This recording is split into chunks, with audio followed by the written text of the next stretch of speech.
the intensity that South Africa bring. The stadium is like this, atmosphere is incredible. And then you saw this, you know, the likes of Oz Durant, Mark Andrews, Teichmann, all these guys running down this ramp into the field. It was like watching some kind of, it was like we were the gladiators and they'd open the gates and lions and tigers and everything were being thrown into the pit to say, go on then, deal with that. Incredibly intimidating, and it won't be any different.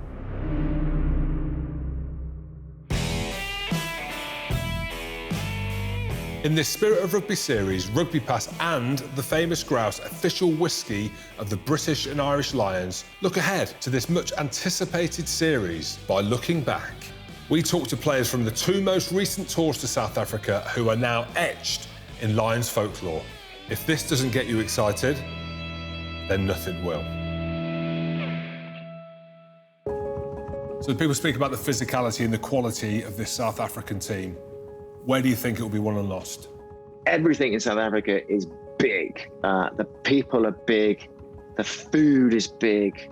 They make no bones about it. They just want to beat you up. So you have to be really prepared for that physical battle. It's always a physical challenge, and you have to meet that head on. There's no swerving it. These guys are monstrous men, you know, not just up front, but all over the pitch.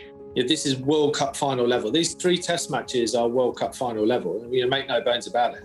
Physicality, pragmatism, decision-making under pressure, you know, flashes of brilliance, but it's going to come down to the physicality. And it didn't change. No, 97 was exactly the same. What would you say to anyone that's going to become a Lion this summer and arguably their one and only opportunity to go to South Africa and play a test series down there? Be feared, not feared. You know, make sure that when you come off that pitch, there's nothing left in the tank. Don't ever have any regrets or, oh, I was a bit tired or I could have quite made that tackle, especially because this only comes around every 4 years. These tests are literally going to be shown on TV for the next 10, 15 years. What you do today, that's how you're going to be remembered as a rugby player. I have a tattoo down my side. It's a poem. It's called The Man in the Glass, Jim. And I relate it to sport in terms of it's about the mirror on the changing room wall. Everybody looks in the mirror. Some of them actually peep out the corner of their eyes. Some of them stand there unashamedly doing their hair. The key ingredient is having walked out onto the field, across the white line at the side of the field where something's got to change. It's to have an ability, having completed the game, to come back from the changing rooms, to look back in the mirror and think, you know what? I'm pretty comfortable with what I'm looking at there. Just drink it slowly, sip it, and just think of your favourite drink. And every part of that Lions experience is going to be taking sips of your favourite drink and mouthfuls of your favourite meal. The Lions is bloody awesome. When I say Spirit of Rugby, what does that mean to you? What does Spirit of Rugby mean? Interestingly, it's tied in with the Lions, but the experiences I've had with Doddy over the last 4 years since his MND diagnosis, the way that the rugby family has come together to support one of their own, you understand what a privilege it is to have this an instant in as a member of a close-knit family. You're invited into people's lives without any question. I always felt that I didn't have a place. I always felt awkward being the height I was. And in rugby, I found a home. I found something where the rest of the people on the team, you know, saw you a worth in you.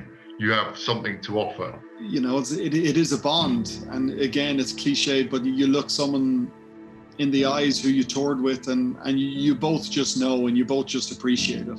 Famously, Geach said that in 30 years' time, you're going to look at one another and bump into some of the people on this trip in the street, and you won't have spoken to them for 30 years, but you'll have this special bond with one another that no one will ever take away, and it'll be incredibly special. And, you know, and as the cynical players that we all were when we were playing, you're like, okay, yeah, that's nice, it makes me feel good, but okay. But he's absolutely right, you know. And when you do see them, when you talk about it at the dinners or Zoom calls or business, it's an amazing feeling to have gone through those types of experiences and adversity with such brilliant people from backgrounds that you wouldn't ordinarily have met.